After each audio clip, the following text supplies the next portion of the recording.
Excellent గా ఉంది. So Kamal Haasan acting అయితే నెక్స్ట్ లెవెల్. అసలు మూవీలో ప్రెసెంట్ జరిగే సిచ్యువేషన్ చాలా క్లియర్ కట్ గా చూపించారు bro Shankar. So direction excellent గా ఉంది. అండ్ సిద్ధార్థ్ యాక్టింగ్ అయితే సెంటిమెంటల్ గా సూపర్ ఉంది అసలు. సో ఎవరు బ్రో బాగాలేదండి, ఎవరు మైండ్ సెట్ బాగాలేదు, కానీ మూవీ అయితే ఎక్సలెంట్ గా ఉంది అసలు. సో కమల్ హాసన్ యాక్టింగ్ అయితే సూపర్ గా ఉంది. అన్ని కూడా చాలా బాగున్నాయి బ్రో. సో పార్ట్ 1 తో కంపేర్ చేస్తే పార్ట్ 2 చాలా బాగుంది.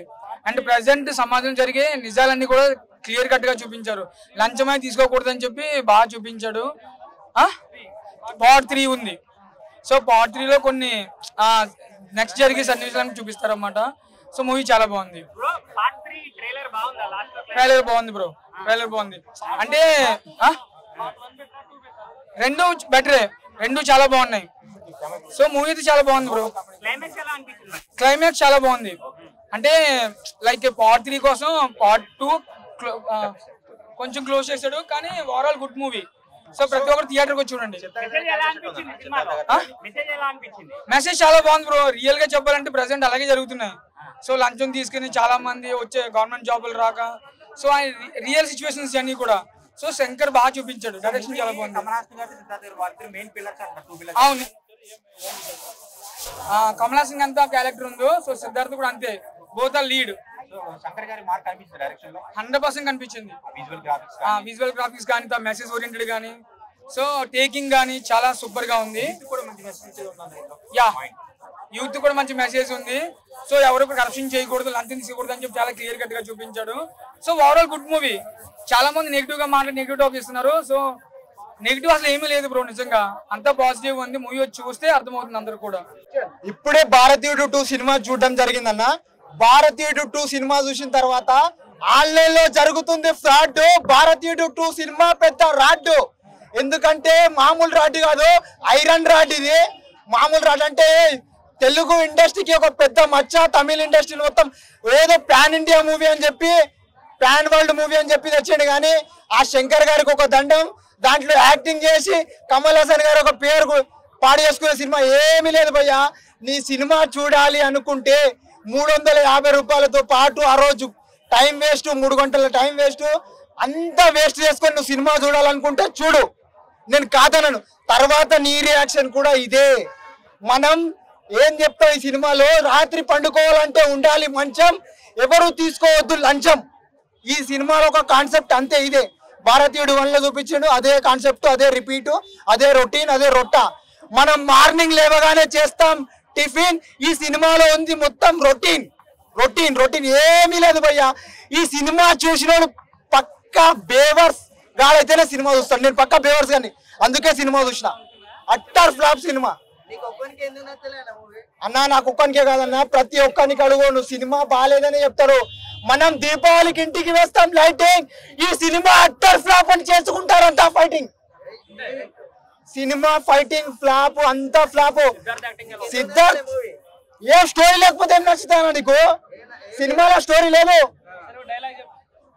సినిమాలో డైలాగ్ ఏముందన్నా? మొత్తం ఏంది? సిద్ధార్థ్ యాక్టింగ్ గురించి మంచిగా చేసిండు, సూపర్ గా యాక్టింగ్ చేసిండు సిద్ధార్థ్. రకుల్ ప్రీత్ సింగ్ పక్క సైడ్ క్యారెక్టర్ 15-20 నిమిషాలు వస్తుంది, వెళ్ళిపోతుంది, అంతే, ఏం లేదు అన్నా. ఎప్పుడు సాంగ్స్ వస్తాయి అర్థం కాదు, ఎందుకు వస్తాయి అర్థం కాదు. ఇష్టం వచ్చినప్పుడు వేసేస్తారు సాంగ్. నెగటివ్ అన్నా. ఇంకో ఇంత పెద్ద కత్తి తీసుకొని ప్రేక్షకుల గుండెలో వడిచినట్టు చేసాడు శంకర్. పక్కా శంకర్. ఆ డైరెక్టర్ ఎన్నో సినిమాలు మంచిగా చేసాడు, కాదనను. ఈ సినిమా ఎంత అట్టర్ ఫ్లాప్, డిజాస్టర్, ఇండస్ట్రీకే మచ్చ. బాగాలేదన్న సినిమా అన్నా. ఇష్టం వచ్చినప్పుడు సాంగ్స్ వేసేస్తావన్నా. వచ్చేదాకా సినిమా స్టార్ట్ అయ్యేదా సాంగ్. భగత్ సింగ్ చచ్చిపోయిండు, సుభాష్ చంద్రబోస్ చచ్చిపోయిండు, ప్రతి ఒక్కరు ప్రశ్నించిన వాళ్ళు చచ్చిపోతారు భయ్యా. కానీ ఒక రికార్డులో 1000 సంవత్సరాలున్నా, 1,00,000 సంవత్సరాలున్నా, కోట్ల సంవత్సరాలున్నా రికార్డు ఉంటుంది ప్రతి ఏరియాలో. భారతదేశ వ్యాప్తంగా భగత్ సింగ్ గాని, శివగి వీర గాని ప్రతి ఒక్కరు ఉంటారు. అది కామన్. అది సినిమా చూసి మీరు మారకుండా ఉంటారా? కరప్షన్ ఇవ్వకుండా ఉంటారా? లంచం ఇవ్వకుండా ఉంటారా? మీరు నేను ఇవ్వడం తీసుకోను, క్వశ్చన్ చేస్తా. మీ ఇంట్లో వాళ్ళు కరప్షన్ చేస్తే బయటికి తీసుకొస్తారా? 100%. మీ ఇంట్లో వాళ్ళు 100%. ఓకే ఓకే మీ ఇంట్లో కరప్షన్ 100% మా అన్న కూడా మా సొంత అన్న సాక్షి విలేకరు. ఆయన ఒక్కడ మతలైపోయి అయితే అది బయట పెట్టాల్సింది అది బయట పెట్టకుండా తీసేసుకొని అది క్లోజ్ చేసిండు. ఆ రోజు నుంచి నేను మాట్లాడతలేను. ఓకే మంచి భారతీయుడు. అది మన బాధ్యత. సూపర్ అన్న. మీడియా సినిమా మిస్ రాకుండా చూడాల్సిన సినిమా. మీ సినిమా, మా సినిమా, మనందరి సినిమా. మీసం మేలేసి చూడబట్టి చెప్తున్నా, ప్రతి ఒక్కరు చూడాల్సిన సినిమా. అందరు చూడాలి. ఓటర్ అంటే చీటర్ కాదు, చీప్ లీడర్ అమ్ముడు పోవద్దు. ఓటర్ అంటే చీటర్ కాదు, షూటర్. నేను చెప్తున్నా కదా, మీడియా సినిమా మిస్ కాకుండా చూడాల్సిన సినిమా. అదే డైలాగ్. మీరు మారితే ఈ రాష్ట్రం బాగుపడుతుంది, ఈ దేశం బాగుపడుతుంది, ఈ ప్రపంచం బాగుపడుతుంది. మన మీడియా వాళ్ళు పోలీసు వాళ్ళ కాడ గన్నులు ఉంటారు కానీ కాల్తారన్నా. అసలైన గనులు మీ కాడ ఉన్నాయి. మీ దండం పెడితే మీరు మారి. అసలైన గనులు మీ కాడ ఉన్నాయి. విద్య గాని, వైద్య గాని, ఫుడ్ గాని ప్రతి ఒక్కటి అవినీతి జరుగుతున్నది. మన మీడియా మిత్రులు ఏం చేస్తున్నారో తెలుసా?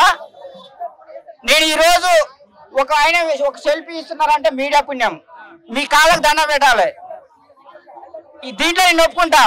కానీ మీరు బాలకృష్ణ బాటిల్ అమ్మటే ఒక పెగ్గు ఉన్నది, లేకపోతే శ్రీకాంత్ రేపాటిలో దొరికిండు అని చెప్పేసి ప్రచారం చేయడం కాదు. మన రాష్ట్రం గాని, మన దేశం గాని ఎమ్మెల్యేల చేతుల, మంత్రుల చేతుల, మినిస్టర్ల చేతుల, సీఎం చేతుల, పిఎం చేతిలో ఉన్నది. వాళ్ళ కుంభకోణాలు బయట పెట్టాల. బాలకృష్ణ గారి పక్కన బెగ్గున్నది అంటే అది ఆయన వ్యక్తిగత విషయం. మన రాష్ట్రానికి, మన దేశానికి ఏమి ఉపయోగం లేదు. అది ఆయన సొంత విషయం. ఆయన లివర్లు చెడిపోతాయి భయ్యా. ఆయన లివర్లు చెడిపోతాయి. ఆయన పెగ్గు తాగుతాయి. రేవు పార్టీలో దొరికితే ఆయన ఫ్యామిలీ ఖరాబ్ అవుతుంది. మనకే కదా. అందు గురించి అది కాదు మనం ప్రచారం చేయాల్సింది. ఎమ్మెల్యేలు ఏం చేస్తారు, ఎంపీలు ఏం చేస్తారు, సీఎం ఏం చేస్తుడు, పిఎం ఏం చేస్తుండు, అది